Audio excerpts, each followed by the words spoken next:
mga kababayan, unahin natin itong kay Bato de la Rosa, mga kababayan. Itong kay Bato de la Rosa, mga kababayan, ganito po siya, no? Alam po natin, mga kababayan, na ilang araw na po, no, ilang session na ang nakalipas, ay si Bato wala pa ring paramdam, no? Wala pa ring paramdam sa Senado.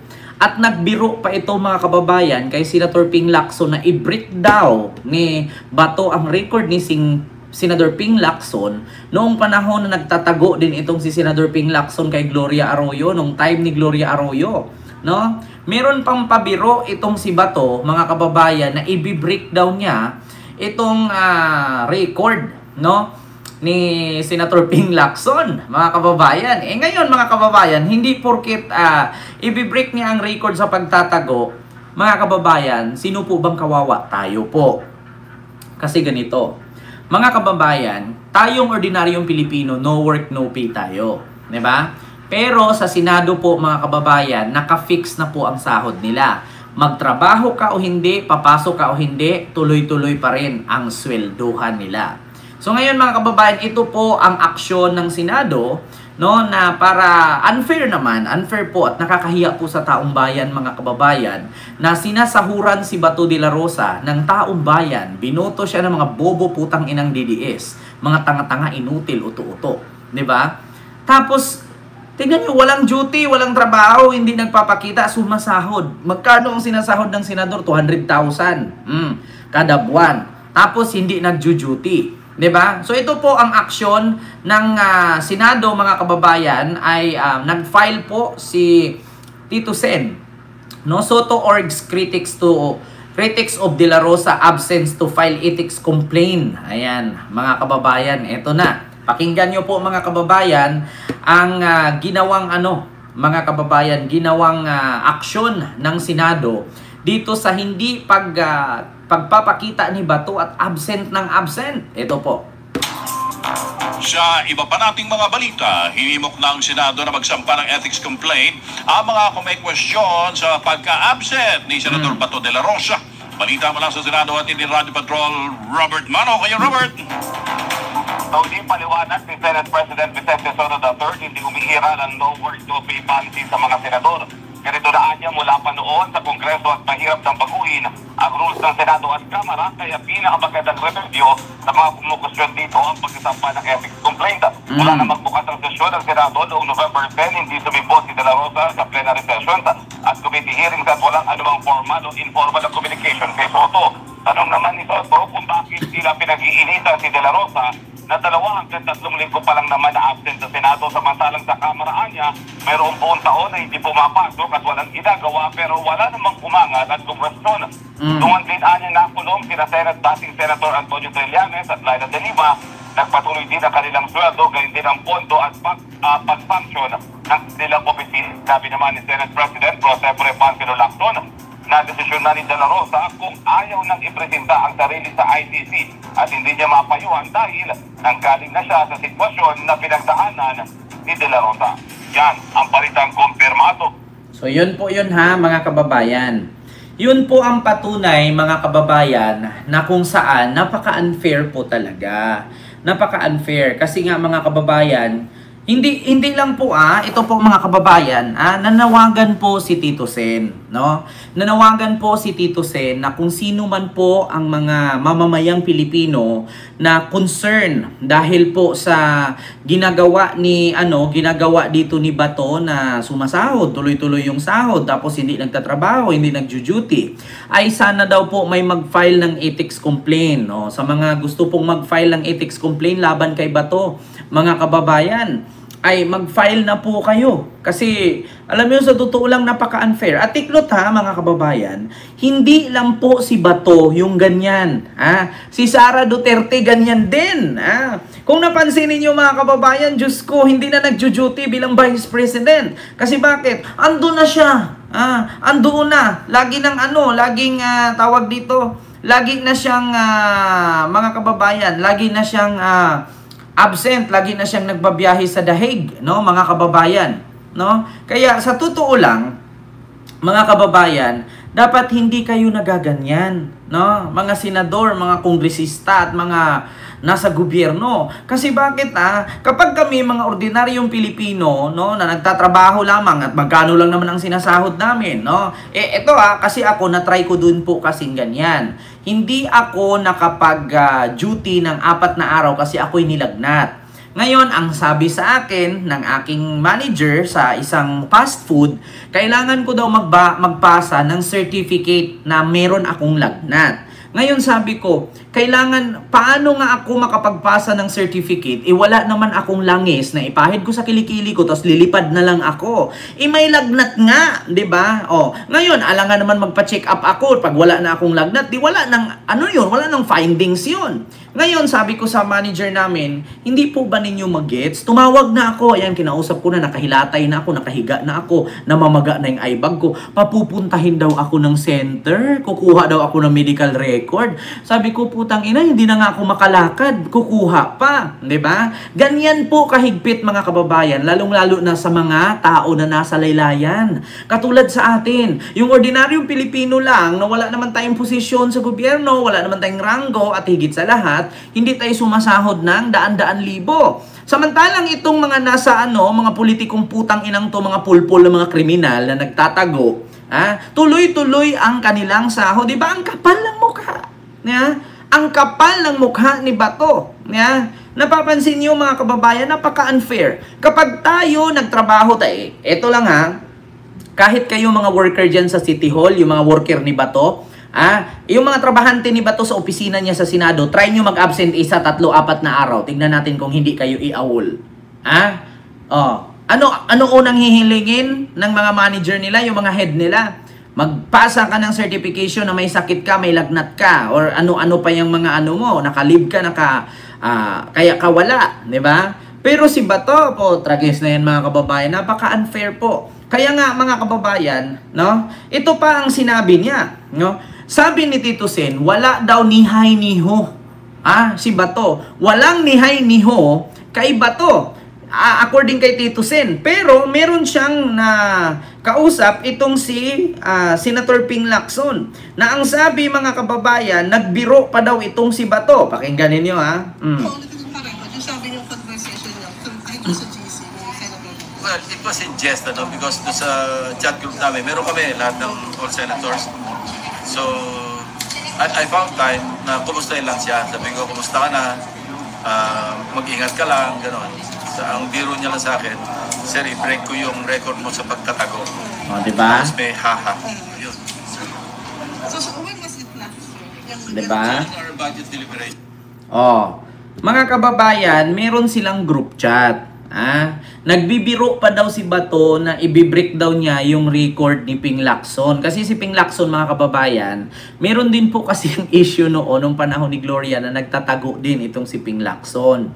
No? So, ibibreak daw ni Bato. Kaya sabi ko sa inyo mga kababayan, bakit ganun? Kapag ordinaryong Pilipino, ordinaryong manggagawa, ang liit-liit na nga lang ng sahod, kapag naka-absent ka ng 1, 2, 3 araw, inaawol, tinatanggal. Kung wala kang maipakitang certification na ikaw ay may sakit or rason, ay talagang mamaynusan agad, dididakan agad ng sweldo. Pero itong mga senador, bakit hinahayaan yung ganyan? At bakit kailangan mangumbinsi pa kayo sa taong bayan na, diba, mangumbinsi pa kayo sa taong bayan na mag-file ng ethics complaint? Ano bang ginagawa ng Senate President? Hindi ba siya a-action? Wala ba siyang gagawing parusa? Wala ba siyang gagawing legal basis?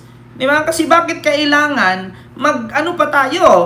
mag-antay pa? Sabi nga niya, kinukumbinsi daw ni Tito Sen na ang mamamayang Pilipino na mag-file ng ethics complaint laban kay Bato. Parang hindi naman siguro yun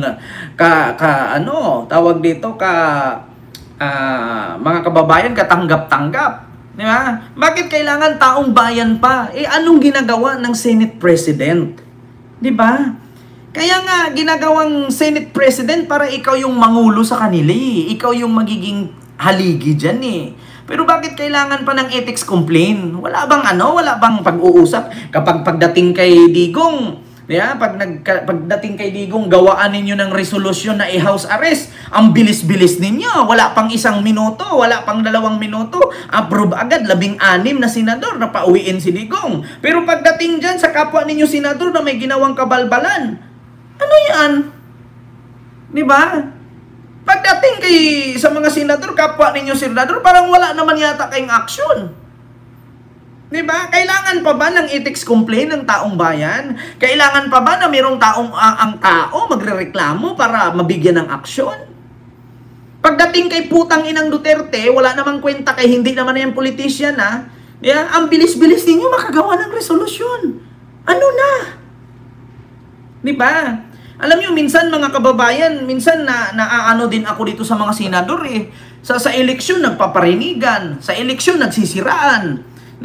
Pagdating kay Digong, yung resolusyon na pauwiin daw, i-house arrest, ang bilis-bilis ninyo, wala pang 2 oras na aprubahan ninyo agad, 16 agad ang pumirmang senador. Asaan ba yun si Rapi Tulfo na napakaingay niyan? Diba? Nasaan si Erwin Tulfo? Nasaan si Tito Sen? Nasaan si Marcoleta? Diba ang iingay ng mga yan? Bakit kailangan taong bayan pa ang mag-file ng ethics complaint? Saan ba yung mga senador dyan na mga matatalino, magagaling? Pagdating sa kabalbalan sa taong bayan, putang ina, nangunguna lagi si Marcoleta. Ayan si Rapi Tulfo, di ba? Lagi yung napapanood yan sa programa niya sa Sumbungan, Sumbong kay Idol. Di ba? Nandiyan, di ba? Para siya sa taong bayan, bakit walang ginawa? Di ba? Kapag taong bayan, magsumbong dyan sa himpilan mo, porket may video, may kikitain ka milyon-milyon. Ang bilis-bilis mong makarecord, ang bilis-bilis mong magpatawag agad, may abogado ka agad na kaupo dyan sa programa mo. Pero pagdating dyan kay Bato na binababoy na ang taong bayan, tumatanggap ng sahod, tapos hindi nagtatrabaho. O sinong niluloko ngayon ni Bato? Asaan si Rapi Tulfo? Di ba? Ayan si Rapi Tulfo. Kapag may nagsumbong doon sa kanyang programa, putang ina, ayan agad kamera, sinusunod, may assistant, may abogado. Kasi may video, may kita Pero pagdating dyan kay Bato, wala na. Nilinlang na ang taong bayan. Inapaka na yung credibility ng taong bayan. Tumatanggap ng sahod na wala namang ginagawa. Hindi ninyo maaksyonan. Di ba? Ayan, si Marcoleta, putang ina, laging nagyayaw-yaw yan dyan. Kahit hindi kasali sa committee, sumasali sa hearing. Asaan na? Di ba? Asaan na? Putragis na yan. Ang gagaling ninyo kapag sa labas ang pag-uusapan, kapag sa kapwa ninyo senador, hindi kayo makakagawa ng aksyon. Kaya nga kay binoto ng taong bayan kasi nga nanindigan kayo para kayo sa bayan. Asaan yung boto ng taong bayan na binoto kayo para sa bayan? Pagdating dyan sa programa ninyo, pagka may magreklamo, may mga camera agad, may video, episode 1, episode 2, part 2, part 1, porket milyon-milyon ang kinikita, ang bilis-bilis ninyo. Diba? Yung iba dyan nagre-reklamo sa himpilan niya. Matutulungan lang 100,000, 200,000, tapos ang kikitain milyon-milyon. Di ba? Ang bilis-bilis ninyo kapag content ang pag-usapan, pero pag sa taong bayan, ibuto ninyo ako kasi para sa taong bayan tayo. Concern ako sa mga OFW. Bakit? Tignan nyo mga OFW, sang-ayon ba kayo niyan? Asaan na yung mga magagaling na senador dyan? Di ba? Kaya nga dapat yung Senado, i-abolish na yan Wala namang nagawang mabuti ang Senado sa Pilipinas, Diyos ko. Pag nagkaroon ba ng baha, yung Senado ba tumulong? Pag nagkaroon ng kaso, nakawan, ang Senado pa ang tatakip, ang Senado pa ang magligtas sa mga magnanakaw na politisyan. Di ba? Dapat pinagtatanggal nyo na yan I-abolish nyo na yung Senado Si Tito Sin, kailangan pa daw org to the public na mag-file ng ethics complaint laban kay Bato. Anong kwenta mo? Anong ginagawa mo bilang Senate President? Hindi ka gagawa ng aksyon yan. Kailangan pa antayin mo ang taong bayan mag-file ng ethics complaint para maano si Bato.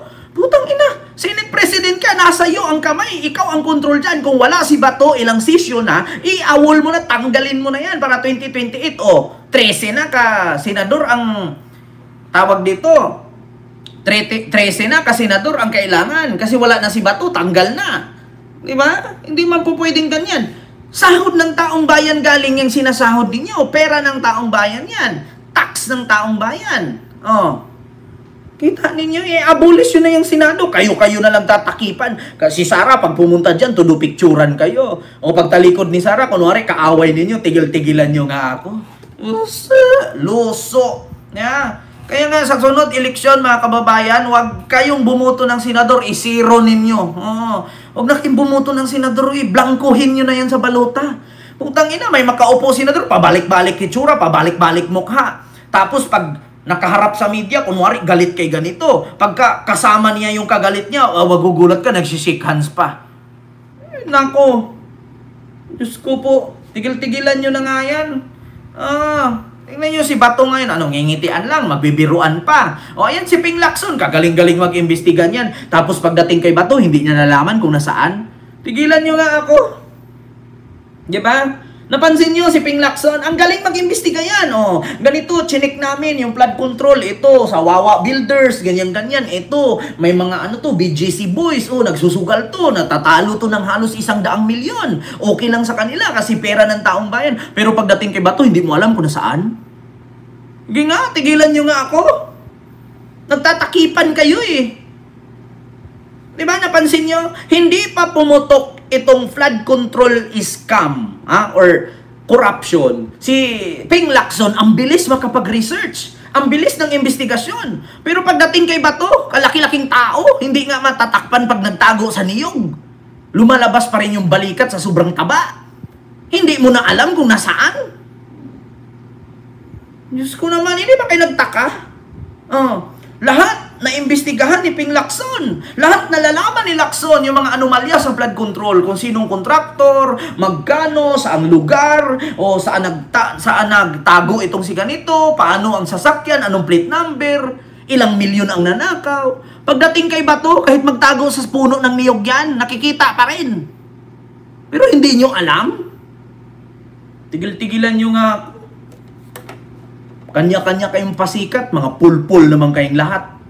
Diba? Pagdating kay Bato, tahimik. Pagdating sa flood control, hindi pa na-imbestigahan, nauuna na siya. Ano yun? Alam niyo, sa totoo lang, hindi kawalan ang Senado sa Pilipinas. Yan ang totoo. Hindi kawalan ang Senado. Bakit nung sa ibang bansa, wala namang atang senador yung iba eh? Anong bansa na walang senador? Meron naman yata eh. Diba? Alam nyo, kaya nga ako hindi na ako nagtataka eh. Itong showbiz at politics parang walang pinagkaiba. Sa politics, may mga chismusang politician. Diba? Sa showbiz, ganun din. May mga chismusa at chismusong mga artista. Kaya sabi ko sa inyo mga kababayan, i-abolish yun na yung Senado, walang kwenta. Pagdating sa issue chismisa, nauuna si Marcoleta. Tapos magugulat ka, nandyan si Mike Defensor. Alam daw nila kung nasaan si Gutesa. Tapos ngayon, pagdating kay Bato, tatikong bibig silang lahat. Putang ina. Sinong ginagago ninyo? Diba? Diyos ko. Kita nyo yan? Pagdating kay Gutesa, putang ina, kanya-kanya kayong research, kanya-kanya kayong hanap kung nasaan. Pagdating kay Bato, di nyo alam. Ang ina nyo. Di ba? Mga kababayan, hindi ba kayo nagtaka? Hindi kayo nagtaka. Si Gutesa, alam nila kung nasaan. Hawak daw ng Hawak daw ng Marines. Tapos si Lacson, may tinatawagan pa. Yung dating Marine, si Kirubin. Tapos ngayon, si Bato, hindi alam. Diba? Yan ang isipin nila. Kanya-kanyang takipan. Ako nga, nagtaka ako kay Rapi Tulfo. Para sa bayan, ayaw na malamangan ng mga tiwaling opisyal ang Pilipino. Pero nakita niyo si Bato, ilang araw na walang pasok-pasok, wala man lang react, tahimik. Porket may 1 billion sa salin. Ganun na ba yun? Buti pa si Trillanes sa inyo. Kahit wala sa posisyon, maraming nalalaman, nagsasalita sa media. Kayo po, tragis kayo, may mga intelligence kayo, may mga budget pa kayo dyan. Di ba? Bakit hindi nyo ginagamit? Di ba? Kaloka. Sunod, mga kababayan. Dito tayo kay Kiko Barsaga. Sabi ko nga sa inyo mga kababayan, unti-unting mauubos itong mga DDS politician. Yeah? Si Bato, hindi na mahagilap. Pero alam nila yan mga kababayan, kunwari lang yan, nagtatakipan lang yung mga yan.